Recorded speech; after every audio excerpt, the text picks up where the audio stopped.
Bonjour et bienvenue sur Il était une fois podcast. Alors contrairement à la dernière fois, aujourd'hui la lecture va être un peu plus longue, puisqu'on va partir du verset 25 jusqu'à la fin du chapitre 6 de l'évangile de Matthieu. C'est pourquoi je vous dis, ne vous inquiétez pas pour votre vie, de ce que vous mangerez, ni pour votre corps, de quoi vous serez vêtus. La vie n'est-elle pas plus que la nourriture, et le corps plus que le vêtement ? Regardez les oiseaux du ciel. Ils ne sèment ni ne moissonnent, et ils n'amassent rien dans des greniers, et votre Père céleste les nourrit. Ne valez-vous pas beaucoup plus qu'eux ? Qui de vous, par ses inquiétudes, peut ajouter une coudée à la durée de sa vie ? Et pourquoi vous inquiétez au sujet du vêtement ? Considérez comment croissent les lys des champs. Ils ne travaillent ni ne filent. Cependant, je vous dis que Salomon même, dans toute sa gloire, n'a pas été vêtu comme l'un d'eux. Si Dieu revêt ainsi l'herbe des champs qui existe aujourd'hui et qui demain sera jetée au four, ne vous vêtira-t-il pas à plus forte raison, gens de peu de foi ? Ne vous inquiétez donc point et ne dites pas « Que mangerons-nous ? Que boirons-nous ? De quoi serons-nous vêtus ?»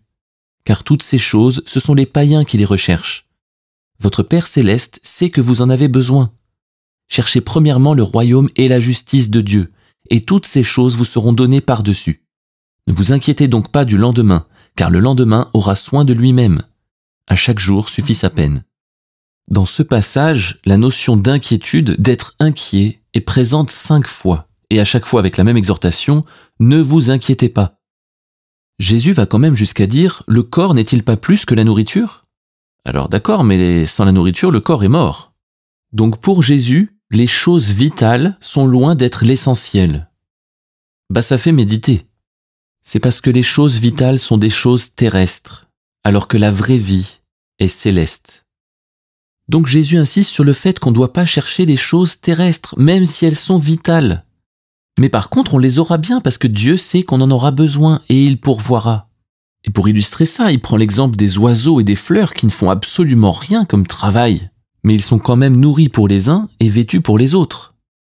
Alors ensuite, Jésus vient avec un argument de choc. Il pose la question « Qui d'entre vous a pu rallonger sa vie parce qu'il s'est inquiété ?» Quand on y réfléchit 2 secondes, il a raison. L'inquiétude n'apporte vraiment rien de bénéfique. Mais n'est-ce pas être responsable que de se nourrir et nourrir sa famille ? Bien sûr que si. Mais Dieu ne veut pas qu'on s'inquiète de cela. Il ne veut pas que ce soit une charge pour nous, pour qu'on soit disposé et disponible à demeurer en lui. Parce qu'en s'abandonnant entre ses mains, il s'occupe de tout. Voilà pourquoi on doit d'abord chercher le royaume de Dieu et sa justice, le bon trésor, la vraie vie, parce que tout le reste en découle. Dans mon cheminement personnel, à un moment donné, j'ai vraiment senti le Saint-Esprit me dire cette phrase.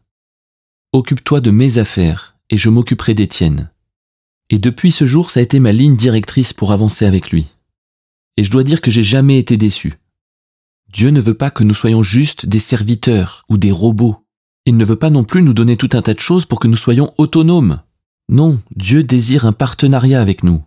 Il a abandonné sa vie pour nous sauver, et nous abandonnons notre vie pour le suivre et ne faire qu'un avec lui. Il s'occupe de nos affaires, et nous on s'occupe des siennes. Voilà la dynamique relationnelle que Dieu veut avec ses enfants.